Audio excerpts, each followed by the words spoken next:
รวันนี้เราจะมาเรียนเรื่องสับปะรดกันนะคะโดยที่เราจะหั่นสับปะรดเป็นชิ้นเพื่อที่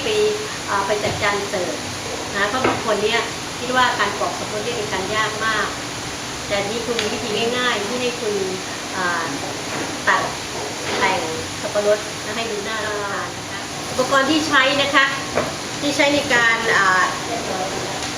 ทำสับปะรดนี้นะคะตัดแต่งสับปะรดนี้ก็จะมีถาดมีเขียงแล้วก็มี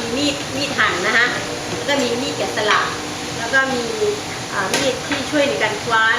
แต่มีดที่ต้องคมนะคะให้คมกริบถ้าหากว่ามีดทื่อเนี่ยจะทำให้สับปะรดมันช้ำนะคะสับปะรดก่อนนะสับปะรดที่ให้เลือกสับปะรดสีราชานะไม่ใช้สับปะรดภูเก็ตที่เป็นตาทีๆเราจะใช้สับปะรดตากว้างอย่างนี้นะคะแล้วก็เลือกผลที่พอเหมาะนะคะแล้วก็มีหัวจุกด้วยก็เราจะโชว์หัวจุกในบางส่วนที่เราจะแกะเป็นเนื้อนะคะจากนั้นก็เอาสับปะรดมาแบ่งครึ่งนะคะแล้วก็ให้ได้3ส่วนแบ่งครึ่งแล้วก็จากครึ่งนึงก็แบ่งให้ได้3ส่วน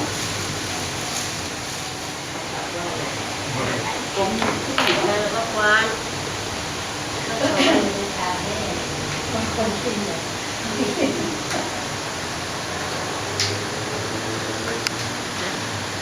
นี่ต้องคมนะคะถ้าไม่คมมันมีสับปะรดจะช้ำนะคะแล้วก็สอดเข้าไปมีเส้นชั่วไม่กินแล้วไม่กินแล้วกลับมาจะได้ไม่กินแล้วเราแทรกดูให้มันขาดด้วยนะคะแล้วให้มันเลื่อนได้อย่างนี้นะให้มันเลื่อนไปมาได้เพื่อที่เดี๋ยวเราจะใช้มีดนี้ตัดให้เป็นชิ้นนะคะเอามีดสอดเข้าไปนะคะก็ตัดเป็นชิ้นพอคำนะคะตัดเป็นชิ้นพอคำสอดมีดเข้าไปนะคะ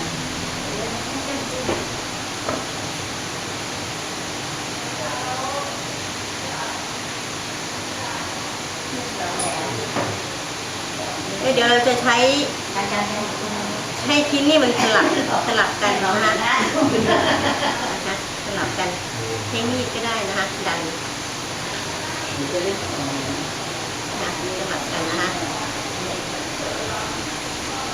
ใช้มือช่วยนะคะ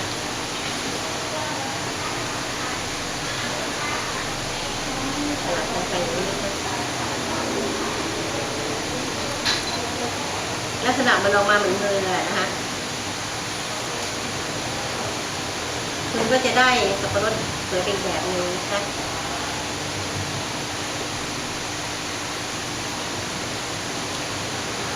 แล้วก็ใช้ไม้จิ้มฟันเสียบดอกไม้คุณอาจจะติดตรงนี้ก็ได้ให้ดูสวยงามแล้วก็ไปวางในจานนะคะไปวางในจานแล้วก็เสิร์ฟเนี่ยค่ะ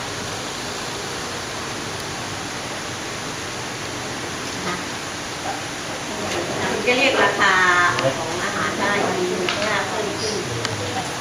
จานนี้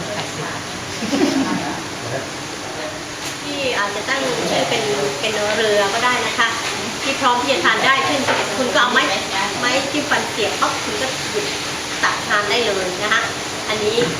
แล้วก็เป็นแบบง่ายๆนะซึ่งนำมาใช้